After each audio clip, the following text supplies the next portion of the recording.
if anybody could do me a favor, all right, and find the part of my debate with Vaush, because I don't want to rewatch it again. It's hard to listen to your own voice for people who don't know and, who have never done something like that. It's not super fun to listen to the sound of your own voice. And I had to a lot after the debate because people were having me on their shows and having me react to parts of the debate. And I was like, cringe. But either way, if anyone could find the part of the debate where I say that one of Russia's goals is demilitarization and that NATO and Ukraine are running out of ammunition, and then Vaush laughs and pretends like that's the stupidest thing he's ever heard in his life. This is towards the end. It happened towards the end of the debate, I think. If anyone could find that clip for me or find that timestamp for me, it would be super, super helpful. Because I remember it happening. I just don't know where. And exactly what I said was going to happen in that debate has been what's happening.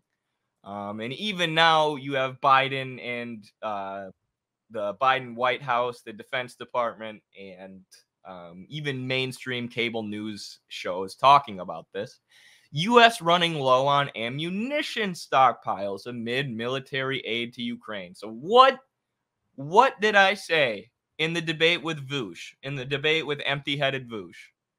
I said that one of Russia's goals in waging a protracted conflict is demilitarization. Demilitarizing not only Ukraine, but their NATO allies, running them out of ammunition because China and Russia have been investing in their industrial base and controlling energy and controlling production and advancing their manufacturing sectors, increasing their manufacturing sectors. Whereas the U.S., the opposite has been happening. We've been outsourcing jobs and our economy has become financialized to where there's much less productive industry in the country than there was, say, years ago, or at least proportionally, when you look at other parts of the economy. The major corporations or the major economic entities in our country are like pharmaceutical companies, real estate companies, these sort of not productive industry or not manufacturing or not extractive industries. There are still those industries. And there are still those jobs in America for sure. But we don't compete with China anymore, who's been investing in their industrial base for years. So the China-Russia alliance can kind of wage a protracted conflict against the U.S. and NATO and, just wait for them to run out of ammunition. Wait for them to start using cluster bombs because they're out of ammo, which is what's going on now. And I said this to Vaush, and he's like, no. And then basically just said NATO is all powerful, right? NATO could invade Russia at any moment and take out Putin. And, they're just benevolent and all powerful and they rule the world. And the idea that anyone could wage a direct conflict with NATO and win or cause them to run out of ammo was absurd to Vaush. But Vaush was wrong and I was right once again. As with, many of the things that we discussed in that debate, Vaush's takes have aged like milk, and mine have continued to look better with time. But yeah, now you even have the Biden White House coming out and admitting this and talking about it because there was a study, a report that came out from the Center for Strategic and International Studies that said replacing all the ammunition in our inventory could take 4 to 7 years. 4 to 7 years at our current pace. So the U.S. is really running out of ammo. NATO is really running out of ammo, which means Ukraine is running out of ammo. And they're really in a tough spot. So here's the very interesting Fox News report that covers this. Russia says 2 people have been killed after what they're calling a Ukrainian attack against the vital bridge that links Crimea to Mother Russia. It comes as the Kremlin says it is halting the deal, allowing the export of Ukrainian grain. It's going to be substantial. Alexandria Hopp is live in Washington. Alexandria, what's the damage? Yeah, let's talk about the damage for that bridge, because it is logistical and it's also symbolic in many ways. This Crimean bridge is the only transport artery that connects Russia to the Crimean Peninsula. So Russian supply routes for the war against Ukraine were cut off early this morning after the Kremlin said that Ukrainian naval drones caused the partial collapse of the bridge. No word when that's going to be repaired. Symbolically, as I mentioned, it's another hit to President Putin's pride. He opened the bridge himself by driving on it in 2018. That was in celebration of annexing the region from Ukraine. At the same time, you mentioned Russia has pulled out of the unusual wartime deal that had allowed Ukraine to export grain. The goal there was to avoid a global food crisis. We've already seen grain prices rise since this announcement was made. And the Biden administration is also trying to remedy a U.S. military supply shortfall, which was revealed to the world when the president let this slip earlier this month. The Ukrainians are running out of ammunition. The ammunition that they call them 155 millimeter weapons. This is a war relating to munitions, and they're running out of that ammunition, and we're low on it. Well, the White House's John Kirby said yesterday that the administration is working with the defense industry to restock. We're working very closely with the defense industry to try to ramp up production, particularly for artillery shells. You saw that we gave some cluster munitions to Ukraine as a bridging solution here while we ramp up production. We're having very, very strong. So you hear them openly admit here, giving Ukraine cluster munitions is something they didn't want to do, which they're now having to justify, even though many countries consider that a war crime. Laos and the government of Laos has condemned the U.S. for their decision to send cluster bombs to Ukraine. Obviously, millions of cluster bombs were dropped on Laos by the U.S. secretly during the Vietnam War. So they're now openly admitting that this is a way to bridge the gap until we can produce more weapons. And it'll be interesting. I wonder at what point they start doing what they did in World War II and directing production at home towards weaponry. You know, in World War II, they told all the factories and manufacturing plants they needed to focus on the production of weapons. You know, we know that would happen if World War III broke out, if a direct conflict with Russia broke out. But will the U.S. move towards that earlier, towards just a war economy? I don't know. They got to do something. Strong conversations with the defense industry, and we believe that we'll be able to get there. Sure hope we do. Kirby was responding to the report from the Center for Strategic and International Studies that found that replacing our munition inventory, that could take between 4 to 7 years. Guys, so Alexandria, it looks like it was drones that did it, but they didn't get the train. And the train is the one that delivers a lot of the weaponry, correct? Yeah, you're exactly right. Yeah, this is a route for vehicles and for trains. It seems like the train could have been the target of this. They only got the westbound sides of this roadway. If these were naval drones, I don't know exactly how accurate those could be. But yeah, this looks like something, unfortunately, that can be repaired, and that access, and still in some way we'll be able to get through during that time. It's just going to slow them way down, right. And that's what the Ukrainians want. That guy's the biggest pro-Ukraine stooge on this show. At one point, he says in this segment, he's like, yeah, the Ukrainians killed a mother and her children when they blew up this bridge. But, you know, that wasn't their intention. Versus the Russians are trying to kill civilians. When Ukraine does it, it's always by accident. Like, how could you possibly even know that? Like, how could you know that no Ukrainian soldier has killed a civilian on purpose? Especially when we have videos of them literally using their own civilians as human shields and setting up their artillery behind civilian buildings. And that was reported by freaking Amnesty International, which is not like some big lefty or big anti-imperialist outlet. So, yeah, you see them also talking about this report that came out. And some people are asking me how we could know that they're actually running out of weapons. Who said that? Someone said, is this just a ploy to get more money for the weapons manufacturers? I don't think so. I think it actually has to do with their industrial base and the fact that they're legitimately running out of weapon stockpiles, because this was a pretty in-depth, peer-reviewed, scholarly report here from the Center for Strategic and International Studies. Like, this is what they do.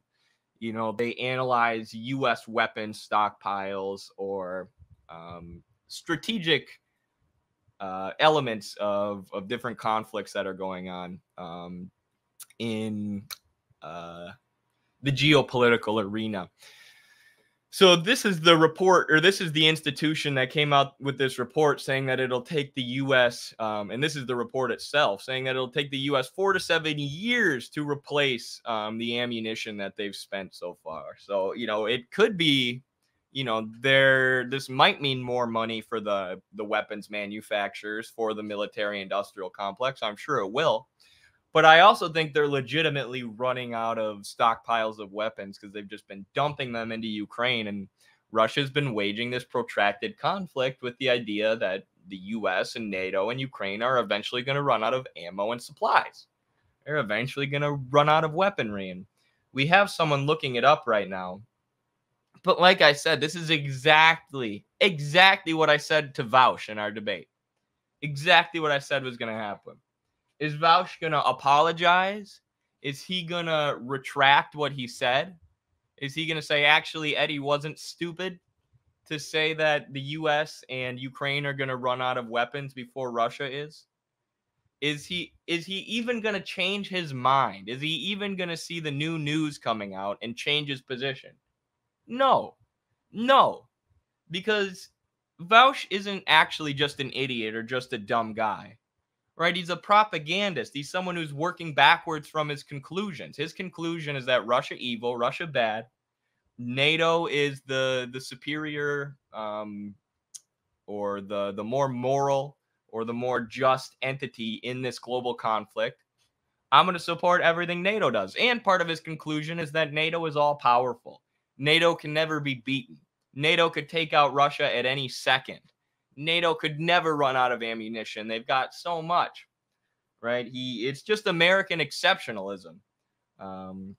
He's internalized a lot of American exceptionalist propaganda, but his positions on this issue aren't based in evidence, right? And new evidence brought forward to him, new evidence presented to him doesn't get him to think about his positions and change it, right? He decides his positions from the beginning, NATO good, Russia bad, and then he works backwards from his conclusion, right? And he'll accept at least some criticisms of NATO.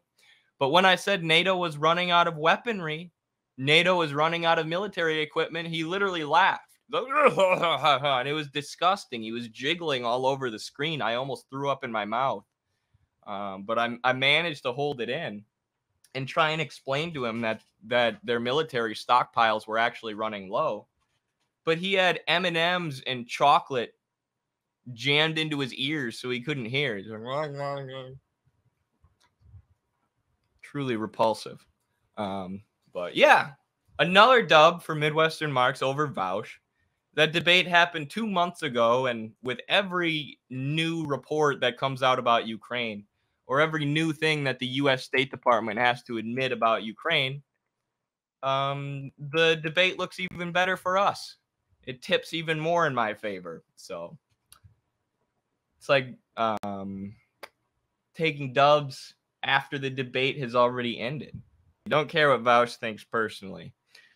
Neither do I, but he also has an audience of 300,000 people who believe, or even more maybe, who believe the nonsense that he says. So I want to hold him accountable for the things he said in that debate, right? Because there were people who believed him, who believed the argument that he was pushing in that debate when all the evidence contradicts what he was pushing.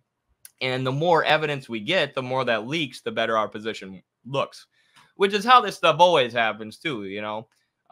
There was a time when you couldn't say that you were against the Iraq war without people saying, oh, you support Saddam Hussein. You just want Saddam Hussein to kill all his civilians, so you don't want us to go to war with Iraq. And you could explain like, no, I just think that, U.S. interventionism toppling their government is going to make the situation worse. It's going to allow extremist groups to fight in the power vacuum that's created, or it's going to push extremist groups to fight for power after we take out the central government. And that's exactly what happened. But when the boogeyman of Saddam Hussein was being pushed by the media, it was much more controversial to take that position. And then, we find out that they lied us into Iraq. There was no evidence of weapons of mass destruction. They were torturing people in Abu Ghraib you know, saying, tell us that Saddam Hussein has weapons of mass destruction. Tell us and we'll let you go. Trying to force torture evidence out of the Iraqis to justify the intervention. We know all of this now. And, you know, pretty much nobody says the Iraq war was a good thing except for like Dick Cheney, you know, and people who literally own weapons manufacturing companies. Pretty much everyone else in the country says it was bad. But at the time, when the war drums were beating, when the propaganda was being rained down on us, there were a lot of people who would call you a genocide denier if you didn't support the Iraq war. Right? And Vaush is one of those people. He's one of those people who will call you evil and a scumbag if you're critical of NATO and NATO's regime change efforts. And he has no idea what's going on in this conflict. No idea what the hell he's talking about. So if anyone can find that clip, please. I know Lulz HQ said he's going to look for it. But if anyone could find a clip or a timestamp of Vaush saying, oh, someone found it. We got it, folks. That's true. That's fine. But we'll see in the coming days as the NATO countries start to run out of money. Doesn't that mean... This is so perfect, actually. Russia's goal from the start more so than the seizure of territory. You know, if you don't think that's true, that's fine. But we'll see. Has been Russia's goal more so than the seizure of territory, is what I said. In the coming days, as the NATO countries start to run out of money, doesn't that mean and as the conflict starts to come to an end, because we're now reaching a conclusion where Russia's not going to get everything they want. I think Zelensky will probably still be allowed to stay in power, but largely we'll see the demilitarization of Ukraine and a huge blow to NATO and the weakening of their industrial military base. Okay, exactly what's happening. Exactly what's happening right now. And you see his smarmy fucking laugh, dude? This idiot. He's describing to me exactly what's about to happen. Vaush, maybe if you would stop being so condescending for 2 seconds. For 2 seconds and listen to what I was actually saying, you wouldn't be such an insufferable moron. You wouldn't be so horribly uninformed about this conflict. But no, you choose to laugh, to be condescending, and to try and win the debate, to own in the debate, rather than to get to the truth. Were you one of those people back in February of 2000 and... So then... God, no. 2020. Sorry, what? Were you one of the death and destruction? And I've been honest about that point, and I said I got that wrong, right? It's fair to call what Russia's done an invasion, right? It's fair to... NATO is running out of money. Stuff like that makes me wonder if not money per se. Political the will? West has a lot of money because the West in their current imperialist state wealthy, yes. is a financial oligarchy. But what they don't have is the same kind of manufacturing base that can be used to produce weapons of war that Russia and China has. And the U.S. for years has been involved in all these smaller conflicts like Iraq, Yemen, Syria, all around the globe. And that is what our military and NATO's military is built for, is maintaining a bunch of smaller conflicts all around the world. They're not built to, for a long, sustained, maintained conflict between another superpower like what the war in Ukraine is. This is hilarious to hear. This is hilarious. It's exactly what's happening now. And even Biden in the mainstream media is admitting it. Oh, broke. If I ever BTFO'd somebody this bad in wrestling, if I was ever this right or did something that made someone look this bad in wrestling, I would give them the broke sign. I'd be like, you just got broke, son, in front of your friends and family. Russia was running out of fuel. So yes, like Russia's actually running out of fuel, not NATO. So haven't you been reading the CNN report? So manufacturing base and their ability to produce weapons is being depleted. This is what I mean. And that's going to become more obvious in the next weeks and this months. Is what I mean about reality. Yeah, I even said it's going to become more obvious in the next weeks and months. Dude, I nailed this. I'm gonna take a victory lap here, pat myself on the back. Reality. Like Russia was running out of fuel in their invasion like 2 weeks in. The reason they the Western media though has been wait, let me finish. Let me finish. Let me finish. You let me finish. You're saying something wrong, dog. You're lying. right? The Western media has been reporting that Russia's running out of ammunition and Russia's running out of weapons and fuel for months. And it's just projection. It's pure projection. So I'm correcting something that you said wrong. Finish. They didn't. First of all, they're lying. Second of all, the leader of the Wagner group just threatened, just a little while ago, threatened to sell out Russian troop positions in his beef with the head of the Russian military leader. I really wouldn't be claiming that guy. Listen, what does that even have to do with anything? This guy is so. Oh my gosh, he's not even being a good propagandist in this debate. Reason why Russia has been that's Western. You know, there are Western. You know the reason why right? we're both not just like we're both propaganda. Western sources. The reason why Russia has been able to continue supplying artillery shells is because the Soviet Union overproduced back during its heyday. They're emptying out storehouses. It's not modern productive capacity. This isn't even a secret. You can ask, like, you can look, where are these supplies coming from? It's like, oh yeah, well, these are like, what is it, 140? So there you go.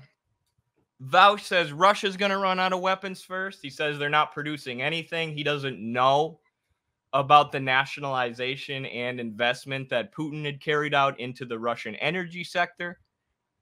The expansion of energy trade and exports by Russia, which has brought more money to their country through things like Nord Stream, the Nord Stream pipeline, which, of course, the U.S. blew up to block the transfer of energy or the sale of energy from Russia to the U.S.'s allies in West Europe. But look where we're at now. Look who was right and who was wrong. Now we have the Center for International Policy or whatever saying that it'll take the U.S. years to replace their stockpiles of weaponry and military equipment. Whereas, are those reports coming out of Russia? No, of course not. Exactly like I said. What a fat dub. What a fat dub. Low, pure projection. The U.S. overproduced and had a stockpile of old weapons, and now they're running out and production can't keep up. Yup. You betcha. Yeah.